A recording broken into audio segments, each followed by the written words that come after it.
Volcarona, Galvantula, and even Blastoise make an appearance this week. Let's go ahead and get our latest metagame roundup for Pokemon Pocket and point out some of the trends among our top performing decks in the format. Let's kick things off as always with our week over week starting metagame comparisons. This week we're analyzing over 4,000 deck lists from Pokemon Pocket's 6 largest community tournaments. We see some shuffling among the most popular decks in the format that's similar to what we've seen in previous weeks. Mewtwo is down a little bit, Gyarados is up a little bit, Pikachu, Celebi, and the fighting decks remain nominally the same. The big change to point out in our starting metagames is you'll note that we have a Charizard EX slice in our pie chart this week for the first time since the Mythical Island expansion dropped. This is because the card is seeing almost double-digit percentage worth of plays for the first time ever, whereas previously it had been floating somewhere in the 1 to 3% range depending on the tournament that you'd been looking at. Moving on to our performance metrics for the week, we had 350 deck lists out of our 4,000 starting pool that won 70% or more of their rounds in these large tournaments. If we compare the distribution among these top performing decks to the starting distribution for the week, we get the metrics that you currently see on your screen. Once again, we have the Pikachu EX variations overperforming by the largest amount, increasing their metagame share by 58% between our starting and top performing distributions. Gyarados, Celebi, and Charizard all had smaller performance increases, while Mewtwo and the fighting variations remained exactly flat. Looking at a matchups perspective, I would estimate that Charizard growing in popularity is based on 2 primary things. The first is that it has a very strong Celebi matchup, winning that a large amount of the time. The second being it is one of the only decks in the metagame that has a relatively even Gyarados matchup. The Gyarados deck famously has incredibly polarized matchup tables, often being 70% or 30% into most things, but Charizard can give it a real run for its money since it's one of the only decks in the format that can clear Gyarados' 180 HP in a single shot once it moves to that active slot. As far as poor matchups, Charizard is a little bit unfavored into Mewtwo now, which is very different than the matchup was pre-Mythical Island. I would assume this difference can be attributed to Mew EX being a strong card against Charizard. And finally, even with the inclusion of Arcanine EX in the most popular Charizard list, Charizard variations are still very much not favored against Pikachu EX decks. Examining some of the details in the Charizard EX deck list, we see Arcanine EX as its most common secondary attacker pairing. This makes a lot of sense because Arcanine makes your worst matchup Pikachu EX a little bit less bad, letting you get fast starts to clear them out quickly. Arcanine's also really important in the Gyarados matchup, giving you a lead attacker that can clear out Druddigons and even Greninja in one hit, so that way you can force their Gyarados to the active spot, so that way it's up when your Charizard comes into play, letting you blow it away in one. On the surface, it looks like Gyarados can't clear Charizard since it only deals 160 with weakness, but when you add in the details of a Greninja Water Shuriken or a stray Druddigon Retaliation, it becomes very clear that it's important that your Charizard be the first to attack in this matchup.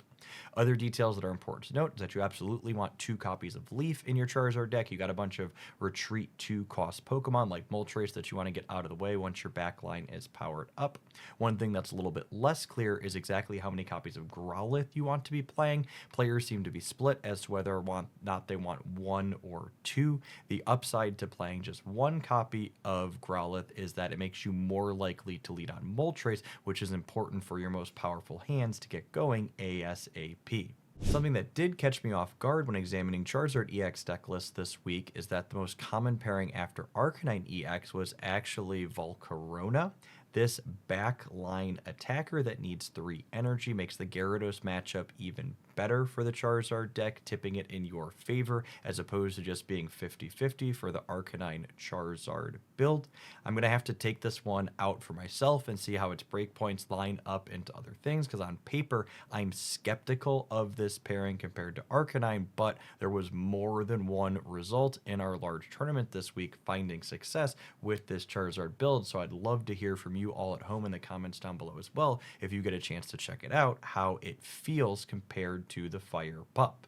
Pikachu EX decks had a couple of interesting innovations posting successful results this week as well, with the first of them being a build playing Galvantula alongside Zebstrika and Zapdos EX as the supporting cast alongside the deck's namesake.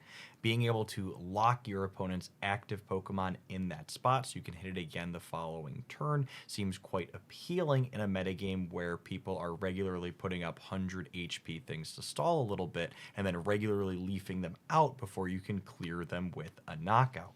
Speaking of stalling, some other Pikachu players have decided 2 copies of Zebstrika is not enough when it comes to chasing down Magikarps and whatever else is hiding behind copies of Druddigon.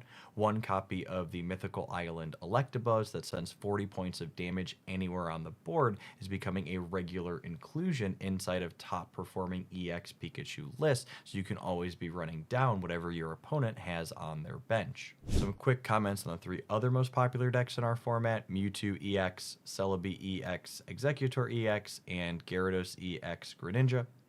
Many of these successful Mewtwo EX variations are playing at least 1 copy of Blue to give them an edge in the mirror match, as well as against opposing copies of Mew EX. The best performing Celebi EX decks continue to be the ones playing 2 copies of Executor to frontline, as opposed to just leaning on finding Superior as a way to accelerate your energy. Gyarados EX Greninja EX decks continue to be the tightest of all of our top performing deck lists, with the 20 cards currently on your screen being the most commonly played with 0 variation. Finally, I'd like to close the day out highlighting a couple of deck lists that have put up results week over week in smaller sample sizes that I think have a lot of potential in the format. The first of these is a Greninja fighting variation featuring 2 copies of Farfetch'd. Hitmonlee is easily one of the best tech cards in Pokemon Pocket right now, with Gyarados being a top performing deck. And when you get it in tandem with Greninja's Water Shuriken ability in the mid to late game, being able to pump out 50 points of damage towards your opponent's bench can steal games in a way where your opponent wasn't quite expecting. One thing that's especially tricky and novel that this deck list can do in an open deck tournament format like I'm reporting on here today is that you aren't locked in to which energy are in your energy zone in a given match of Pokemon Pocket in its tournament setting, meaning you can toggle the water energy off in places like the Gyarados matchup where it's important that you hit fighting energy early for Hitmonlee in order to run their Carps down, and then leave it on in other matchups that you know are going to go a bit longer and allowing you to play through that energy variance that 2-color decks tend to have in Pocket. Speaking of attacking bench Pokemon for 50, Lumineon Starmie EX is a combination that's been putting up a few results every week since the Mythical Island expansion dropped.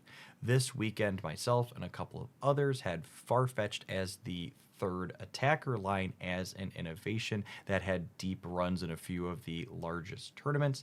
I think Farfetch'd really helps this deck pump out damage, and it provides a similar role that we see in the fighting decks where the squeeze between Farfetch'd dealing 40 to the active and Lumineon dealing 50 to a bench Pokemon means that your opponent often ends up in a damned if they do, damned if they don't situation on where their Pokemon's going to be positioned to avoid being knocked out.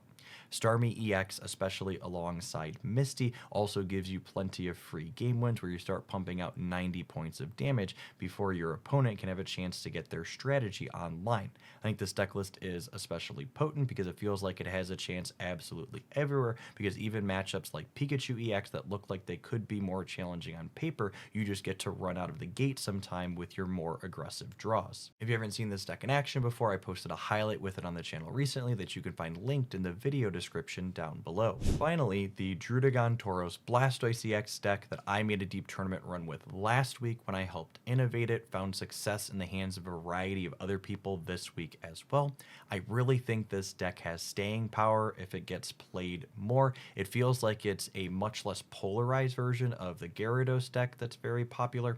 You still have a strong matchup into things like Mewtwo and Celebi, but you don't just auto lose to things like Pikachu and the Hitmonlee Hitmonlee variations. This is in due to the fact that your Squirtle has 60 HP, so it doesn't die in one, and your Blastoise starts attacking for 2 or 3 energy, meaning your opponent has less time to run you down before you start cracking them for real amounts of damage. This deck list also has Tauros as a secondary attacker, which means you have more consistency when your big attacker doesn't show up to start blowing people away. If you haven't seen this deck before and you want to see it in action, you can check out a link to my tournament run with it in the video description down below.